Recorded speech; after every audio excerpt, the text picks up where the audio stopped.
अगला सवाल देखते हैं जो बोल रहा है how was the National Commission for Women formed. National Commission of Women को National Commission of Women Act से ही बनाया गया है। क्योंकि ये एक एक्ट से बनाया गया है तो ये एक स्टैट्यूटरी बॉडी हो जाएगा and this is formed by the act by an act pass by the parliament. तो हमारा करेक्ट आंसर हो जाएगा ऑप्शन सी। अगला सवाल देखते हैं on whose recommendation was the central vigilance commission constituted. इसे बनाया गया था संतानम कमेटी के रिकमेंडेशन से। तो ये करेक्ट आंसर हो जाएगा ऑप्शन डी। ठीक है, इनिशियली तो ये एक एग्जीक्यूटिव बॉडी ही थी क्योंकि संतानम कमेटी के रिकमेंडेशन से सीवीसी को बना दिया गया था, बट बाद में इसे स्टैट्यूटरी बॉडी का स्टेटस दिया गया था थ्रू एन एक्ट और उस एक्ट का नाम भी था सीवीसी एक्ट। ठीक है, तो अभी सीवीसी एक स्टैट्यूटरी बॉडी है। इनिशियली जब वो बनाई गई थी तब वो एक एग्जीक्यूटिव बॉडी थी।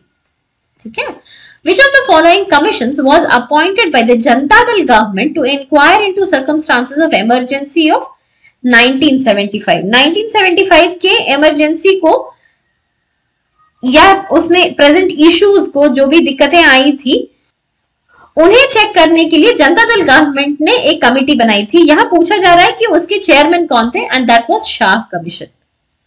ठीक है, अगला सवाल बोल रहा है who among the following deals with the disqualification cases under the 10th schedule। मतलब एंटी डिफेक्शन लॉ से रिलेटेड केसेस को कौन डील करता है, कौन चेक करता है? The answer is speaker. Speaker या चेयरमैन ऑफ द हाउस। इसे याद कर रखना थोड़ा आसान होता है कि जब तक कोई एमपी या एमएलए नहीं बन जाता है, ठीक है, ये होगा एमपी या एमएलए, जब तक कोई एमपी या एमएलए नहीं बन जाता है तब तक इनके डिस्क्वालिफिकेशन को चेक करेगा ईसीआई। ठीक है, लेकिन जैसे ही कोई एमपी या एमएलए बन जाता है और तब इन्हें डिस्क्वालिफाई करना होगा तो इन्हें चेक करेगा इधर इनका स्पीकर या फिर चेयरमैन ऑफ द हाउस। ठीक है, तो यहाँ पे करेक्ट आंसर हो जाएगा ऑप्शन सी। अगला सवाल देखते हैं जो बोल रहा है कि which of the following is the correct form of the word in the context of elections in India. ठीक है, हम लोग बहुत कॉमनली सुने हैं वीवीपैट।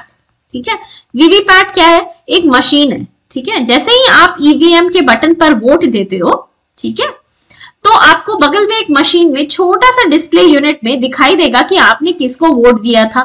उस पार्टी का सिंबल दिखाई देगा, उस पार्टी का नाम दिखाई देगा और कैंडिडेट दिखाई देगा।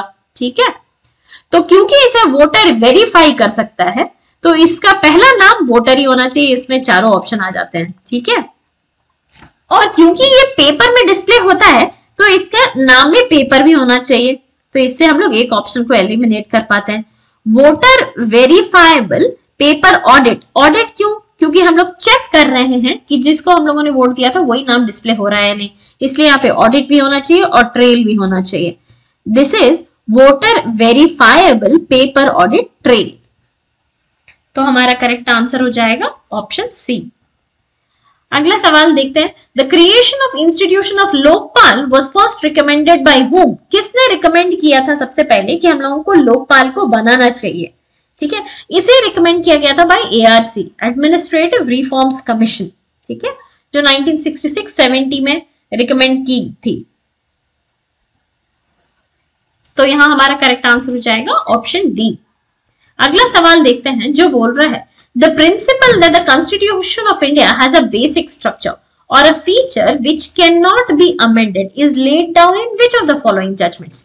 Basic structure का जो आइडिया है, ये जो प्रिंसिपल है कि ये हमारा कोर पार्ट है कॉन्स्टिट्यूशन का, आप इसमें कोई चेंजेस नहीं ला सकते हो। बाकी आपको कॉन्स्टिट्यूशन में कुछ भी एडिशन या सब्ट्रैक्शन करना हो वो आप कर सकते हो। ठीक है, ये कोर है, इसलिए हम लोग इसे बोलते हैं बेसिक स्ट्रक्चर, क्योंकि ये बेस है हमारे कॉन्स्टिट्यूशन का। और यहाँ पूछा जा रहा है कि इसे कहाँ इंट्रोड्यूस किया गया था? That was the Kesavananda Bharati versus state of Kerala case.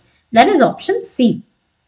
ठीक है, थोड़ा ये एक्ट इसलिए भी इंपॉर्टेंट हो जाता है क्योंकि अभी रिसेंटली ये केशवानंद भारती एक्सपायर किए हैं। अगला सवाल देखते हैं जो बोल रहा है कि who among the following has the exclusive right to determine citizenship in India. कौन है इनमें से जिनके पास एक्सक्लूसिव राइट है? ठीक है, कि यही है जो डिसाइड कर सकते हैं कि आपको सिटीजनशिप मिलेगा या नहीं मिलेगा। ठीक है, और सिटीजनशिप से रिलेटेड आर्टिकल्स हमारे पास कॉन्स्टिट्यूशन में 5 to 11 में डिस्कस्ड है और इसे अमेंड किया जा सकता है या कोई भी चेंजेस लाया जा सकता है बाय पार्लियामेंट। तो सिर्फ और सिर्फ पार्लियामेंट है जो डिसाइड कर सकता है related to exclusive right related to citizenship. ठीक है, तो हमारा करेक्ट आंसर हो जाएगा नन ऑफ द अबव। अगला सवाल देखते हैं, which article of the constitution provides for establishment of a welfare state. ठीक है, वेलफेयर स्टेट को कौन सा आर्टिकल डिस्क्राइब करता है? हमें पता है कि वेलफेयर स्टेट हम लोग इस्टेब्लिश करना चाहते हैं through directive principles of state policy. Directive principles कैसा है कि ये एक तरीके का इंस्ट्रक्शन है, ठीक है, जो ये कह रहा है कि आप ऐसा ऐसा करोगे तो फिर एक अच्छा वेलफेयर स्टेट बना पाओगे। ठीक है, और इस वेलफेयर स्टेट के बारे में जिक्र किया गया है, मतलब डायरेक्टिव प्रिंसिपल्स का ये मोटो होना चाहिए कि वेलफेयर स्टेट बने अंडर आर्टिकल 38। तो हमारा करेक्ट आंसर हो जाएगा ऑप्शन बी। ठीक है, आगे बढ़ते हैं, अगला सवाल देखते हैं, the constitution recognises the right against exploitation of which of the following. हमारा जो कॉन्स्टिट्यूशन है वो किन के खिलाफ एक्सप्लॉयटेशन के लिए राइट डिक्लेयर करता है, and that is against children, against women and against tribals also. Dalit as a term हमारे कॉन्स्टिट्यूशन में मेंशन नहीं है, लेकिन अगर आपको आर्टिकल 17 याद होगा, ये अनटचेबिलिटी को अबॉलिश करने की बात करता है, तो ये राइट अगेंस्ट एक्सप्लॉयटेशन अगेंस्ट दलित भी जिक्र करता है। ठीक है, तो हमारा करेक्ट आंसर हो जाएगा more than one of the above, that is option E. अगला सवाल देखते हैं कि इसमें से कौन से part of the constitution are the details of fundamental duties of the citizen of India given. मतलब कौन से पार्ट में फंडामेंटल ड्यूटीज का जिक्र किया गया है। ठीक है, आपको याद होगा स्वर्ण सिंह कमिटी, ठीक है, जो इंदिरा गांधी ने बनाई थी, जिनके रिकमेंडेशन पे 42nd अमेंडमेंट भी आया था, उसी में फंडामेंटल ड्यूटीज को इंट्रोड्यूस किया गया था अंडर पार्ट 4A। ठीक है, तो हमारा करेक्ट आंसर हो जाएगा पार्ट 4A के तहत फंडामेंटल ड्यूटीज सिटीजन के ऊपर लगाया गया था। ठीक है, अगला सवाल देखते हैं, who among the following presidents of India was associated with trade union movement. Trade union की जो मूवमेंट थे अलग अलग समय पे आए हुए थे, उसमें कौन से हमारे प्रेसिडेंट इन्वॉल्व थे। ठीक है, हमारे president V V Giri, Venkatesh Giri was associated with the trade union movement। ठीक है, ये all India trade union Congress के भी प्रेसिडेंट 2 बार बन चुके थे। अगला सवाल देखते हैं, जो बोल रहा है कि इनमें से कौन से former president of India has been the governor of Bihar. Bihar के गवर्नर रह चुके कौन ऐसे प्रेसिडेंट हैं। ठीक है, and that was doctor Zakir Hussain. Doctor Zakir Hussain Bihar के गवर्नर बने, उसके बाद वाइस प्रेसिडेंट ऑफ इंडिया बने और उसके बाद प्रेसिडेंट बने। ठीक है, तो हमारा करेक्ट आंसर ऑप्शन सी हो जाएगा। हमारा अगला सवाल बोल रहा है that the number of members of Lok Sabha to bring a no confidence motion against the Council of Ministers should be। ठीक है, मतलब ये सवाल ये नहीं बोल रहा है कि कितने मेंबर्स चाहिए हमें नो कॉन्फिडेंस मोशन को पास कराने के लिए। नो कॉन्फिडेंस मोशन को टेबल करने के लिए कितने मेंबर्स का अप्रूवल चाहिए, उतने के लिए हमें 50 मेंबर अगर हाँ बोल देंगे तो नो कॉन्फिडेंस मोशन को टेबल कर दिया जाएगा, और टेबल करने के बाद मेजॉरिटी से पास होना चाहिए, तो ही नो कॉन्फिडेंस मोशन पास होगा, तो ही सरकार गिर पाएगी। ठीक है, हमारा अगला सवाल बोल रहा है the post of deputy prime minister was created. Original constitution में तो डेप्यूटी प्राइम मिनिस्टर का जिक्र नहीं है, क्यों? क्योंकि ये एक एक्स्ट्रा कॉन्स्टिट्यूशनल पोस्ट ही है। ये अक्सर कैसे यूज करता है ना कि अगर कोalition गवर्नमेंट होगी ना, तो किसी हर एक पार्टी को प्राइम मिनिस्टर की सीट पे बैठना है, तो पार्टीज के बीच में सहमति बन जाती है कि आप प्राइम मिनिस्टर का पोस्ट पर बैठ जाइए, मुझे एक और थोड़ा नीचे लेकिन लगभग बराबर का ही पोस्ट दे दीजिए। उसका नाम था डिप्यूटी प्राइम मिनिस्टर का पोस्ट। ठीक है, तो मोस्टली इसे कोalition गवर्नमेंट के एरा में ही स्टार्ट किया गया था। तो this was done deviating from the provisions of constitution, constitution के प्रोविजन से अलग हट करके हम लोगों ने ये पोस्ट को क्रिएट किया था।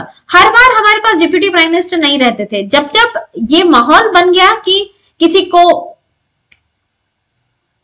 पार्टी में जोड़े रखना है या नाराजगी नहीं करनी है, तो उन्हें डिप्यूटी प्राइम मिनिस्टर के पोस्ट पे बैठा दिया जाता था। ठीक है, तो हमारा करेक्ट आंसर हो जाएगा deviating from the provisions of the constitution. अगला सवाल देखते हैं जो बोल रहा है कि Controller and Accountant General of India, ये actually Controller and Auditor General of India होना चाहिए था। ये Controller and Auditor General of India is a friend and guide to whom. Controller and Auditor General का काम क्या है कि जब आप सीएफआई से पैसे निकाल रहे हो तब तो आप लेजिस्लेचर से पूछ के निकाल रहे हो। ठीक है, आपने पैसे खर्च कर दिए, अब हम लोग कैग को बैठाएंगे और चेक करेंगे कि आपने बोले थे कि आप इतने रुपए इस स्कीम में खर्च करोगे, इतने रुपए इस मिनिस्ट्री को दोगे, इतने रुपए इस स्कीम में लगाओगे। ठीक है, तो ये आपने लगाया या नहीं। ठीक है, या ऐसा तो नहीं कि ये पैसा कहीं और चला गया। जिस स्कीम में जितने पैसे बोले गए थे उसी स्कीम में उतने ही पैसे लगे हैं कि नहीं, इसका ऑडिटिंग करती है controller and Auditor General of India, CAG. ठीक है, और ये रिपोर्ट वो देती है पब्लिक अकाउंट्स कमेटी को। ठीक है, बेसिकली ये रिपोर्ट वो प्रेसिडेंट को देती है और प्रेसिडेंट दोनों हाउसेस में देते हैं। वहां से ये पब्लिक अकाउंट्स कमेटी इसे स्क्रूटिनाइज करती है और लेजिस्लेचर को बताती है कैग ने ऐसा ऐसा कहा है। फिर लेजिस्लेचर उस बात पे बहस करती है कि सरकार ने इतने इतने पैसे निकाले तो उसका कहां खर्च हुआ था। ठीक है, so they give the reports to Public Accounts Committee, so they become a friend and guide to PAC. हमारा करेक्ट आंसर हो जाएगा ऑप्शन डी। अगला सवाल देखते हैं जो बोल रहा है the allocation of seats for each state in the present Lok Sabha, ये कौन से सेंसस पे बेस्ड है। हम लोगों ने पहले भी जिक्र किया है डीलिमिटेशन के बारे में, जिसे हिंदी में परिसीमन कहा जाता है। ठीक है, डीलिमिटेशन कमीशन को अपॉइंट किया जाता है ये चेक करने के लिए कि समय समय पे पॉपुलेशन तो चेंज होता रहता है ना अलग अलग जगहों का, तो इस कंस्टिट्यूएंसी में जितना पॉपुलेशन को हम एक रिप्रेजेंटेटिव दे रहे हैं, लगभग इतना ही पॉपुलेशन इस कंस्टिट्यूएंसी को भी मिलना चाहिए। चाहे इस कंस्टिट्यूएंसी का साइज बड़ा क्यों ना हो, लेकिन पॉपुलेशन लगभग बराबर ही होना चाहिए, लगभग बराबर ही होना चाहिए। ठीक है, सो दैट कि हम लोग हर एक एरिया से एक रिप्रेजेंटेटिव को चुन सके और हर एक एरिया का रिप्रेजेंटेशन लोकसभा में आ सके। ठीक है, तो ये काम डीलिमिटेशन कमीशन का होता है कि वो डिसाइड करेगी कि किस कंस्टिट्यूएंसी का साइज कितना होगा। ऑब्वियसली इसके लिए इसे सेंसस डेटा की जरूरत पड़ेगी। ये पूछ रहा है सवाल कि अभी लोकसभा में जो डीलिमिटेशन कमीशन रिपोर्ट दी है, जो भी लास्ट दी है, वो कौन से सेंसस के बेसिस में दी गई है। ठीक है, और इसे 1971 सेंसस के बेसिस पर सीट एलोकेशन किया गया है। ठीक है, तो हमारा करेक्ट आंसर ऑप्शन सी हो जाएगा। एक्चुअली 2001 में एक कॉन्स्टिट्यूशनल अमेंडमेंट पास किया गया था जिसमें बोला गया था कि अभी हम लोग डीलिमिटेशन कमीशन को ऑल इंडिया के इलेक्शंस में किसी भी चेंजेस, मेजर चेंजेस नहीं लाने देंगे up to the census of 2026 या 2026 के बाद जो भी सेंसस डेटा आएगा उसके बाद ही हम लोग कोई चेंजेस लाएंगे। ऐसे हमें पता है कि 2021 का सेंसस नहीं हो पाया है, ये 2022 में होना था जो कि भी नहीं हो पाया है। ठीक है, तो ये 2011 में, फिर 2021 में होना था, फिर 2031 में होता। तो जो 2031 में सेंसस डेटा निकल करके आएगा, इसी के बेसिस पे डीलिमिटेशन कमीशन वापस कोई चेंजेस कर सकती है, ये बोला गया है 2001 के कॉन्स्टिट्यूशनल अमेंडमेंट में। ठीक है, आई विल रिपीट दिस, 2031 का जो सेंसस डेटा है इसके बेसिस पे डीलिमिटेशन कमीशन अपने कंस्टिट्यूएंसी का साइज डिसाइड कर सकती है एज पर द 2001 अमेंडमेंट। ठीक है, अगला सवाल देखते हैं जो बोल रहा है कि which of the following states has the maximum number of seats reserve for scheduled tribes इन लोकसभा। इनमें से कौन सा स्टेट है जिसके पास सबसे ज्यादा सीट्स रिजर्व्ड है for scheduled tribes in case of Lok Sabha? ठीक है, and the correct answer is MP, Madhya Pradesh.